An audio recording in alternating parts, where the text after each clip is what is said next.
It is 100% a miracle that somebody didn't die. And, it's just amazing we weren't burying somebody. Former NFL running back Peyton Hillis. Peyton Hillis is loose. Sprint to the end zone. Touchdown. Spent his 7-year NFL career impressing fans with his power and speed on the field. But just 5 months ago, his strength put to the test. We got 2 drowning victims. One's conscious, one's unconscious. And they're performing rescue methods now. The 37-year-old father of 3, seen here, fighting for his life on the beach as emergency rescue workers attempt to keep him conscious after he charged into the ocean as his 9-year-old son and 8-year-old niece were pulled out in a Pensacola, Florida ocean rip current. How do you know this individual, hon? He's my dad. Okay, well, he's breathing right now, okay? So as long as you stay calm, we're okay. Let's go back to January 4th. You're at the beach with your family. Tell us what you remember leading up to what happened. We woke up and the kids were all going crazy, and I was telling my family, I'm going to take the kids down, let them play at the beach.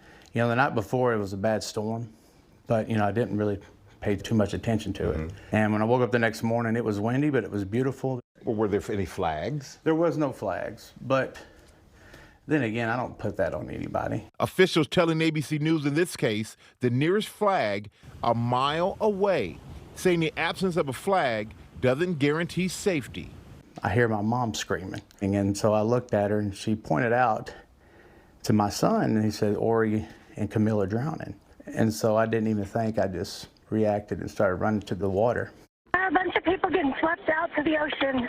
Some kids got sucked in. I think their dad went in after them. Hillis's niece and son were caught in a dangerous rip current. From the shore, he says he could see them waving their hands and screaming. Hillis said he doesn't remember seeing any lifeguards. County officials say they were patrolling the area. Hillis quickly forced to decide who to save first. I think the scariest point to me was when I'm swimming to my son and I have to pass by him because my niece is in more danger. You had to make a decision. Yes, but I knew that I had to pass him up to get to Camille first because, if I didn't, there's no way she would have made it. And so swam past my son and I got to Camille and she starts freaking out, we're gonna die. We're gonna die. I go, honey, you're not gonna die. That's not gonna happen. The gentleman came and gave us a boogie board and I put Camille and my sister on the boogie board and pushed them away. And I knew that I had to come back for my son. By the time I got to him, he was pretty much limp. He didn't have any more strength in him to swim. And I'm sitting there holding him and we're in 7.5 foot of water, and you're thinking, that's not bad. But when you're holding a 130-pound kid, and then the waves come and about 10, 12 foot tall, and you're just sitting there, you can't swim, and you're holding him. You're seeing his eyes roll back in the back of his head, and you're just thinking, Lord, please, I really don't care about my life. I don't. But if we can get him out of here, then that's the only thing I'm gonna care about. After fighting for what he says felt like an eternity, Hillis makes it back to shore with his son. Things kind of broke out to where I could walk my son, out of the riptide and start walking to the beach. He kind of got some of his energy back and was walking back. And I was about, 20 or 30 yards from the beach, and I just passed out. That's when EMTs performed rescue methods on both Peyton and his sister, yards apart from each other on shore. Unconscious and experiencing lung and kidney failure, Hillis was airlifted to Pensacola's Baptist Hospital, where he was placed on a ventilator, spending 2 weeks in the ICU. When I was under, I remember I could hear everything perfectly clear, but they didn't know that I could. I don't know, it was like day 9 or 10 into it, and I overhear them saying, if you don't wake up here soon, I don't know what's gonna happen. And so I'm freaking out, as I'm under, but I can't move. And they had the, hose going down my throat. After 10 long days under sedation, Hillis regained consciousness. First thing I remember is my mom and my daughter and my sister standing around me. And, to their credit, they all act like everything was normal. Everything was fine, which calmed me down because I felt like everything was okay. But I was completely amazed when I woke up, I couldn't move. I couldn't move my body. I couldn't get out of bed. And what did the doctors tell you happened to you physically? Well, they said that I wouldn't probably reach full recovery for a year. I don't think my lungs will ever get back to where they needed to be. Where are you in your recovery overall?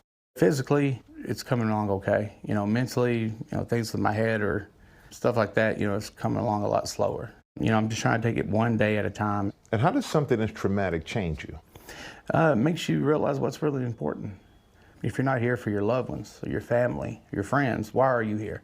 You know, you can say, I'm going to pursue this career or make this money or find this wife or this husband or whatever the case, none of it matters. At the end of the day, none of it matters. Is there a message in all of this for others out there? You got to respect the water. You got to always be aware of your surroundings. You know, I would think if you have small children, especially under the age of 10, you know, it's very dangerous to just let your kids go out there and swim, especially without life jackets. And I know your partner, Angela, and countless others, they call you a hero. Do you consider yourself a hero? Not a hero. I think that's a very loose term that a lot of people like to apply to things that happen. So what do you call yourself? I call myself a dad. I'm dad indeed. Yeah. You know, Peyton's son, sister, and niece, they are all doing well. And Peyton wanted to give a shout out to the first responders and the nurses and doctors who care for him from the very moment that he collapsed. He said that they saved his life and they made all the difference in his recovery. And good thing that he is recovering and everyone involved. But I mean, to have that presence of mind and to know that his niece was in more danger at the time as his son, and to be able to save both of them and himself, he is a hero. Yeah, and he told me, he said, you know what, I said, well, do you have training? No training, anything. He said, I just did what a parent would do, and I feel I would have done this for any kid, not just my own. Oh, yeah. So amazing, amazing young man, and we're glad that he is okay. And for everybody out there, if you are caught in a rip current, swim parallel to the shore until you're out of it. And if you can float, just relax and let it carry you until it slows down. Rip currents do not usually go out very far. Very important information. And also that person that came by with a boogie board, too. Thank God for that. Yeah, all right, Michael. Thank you.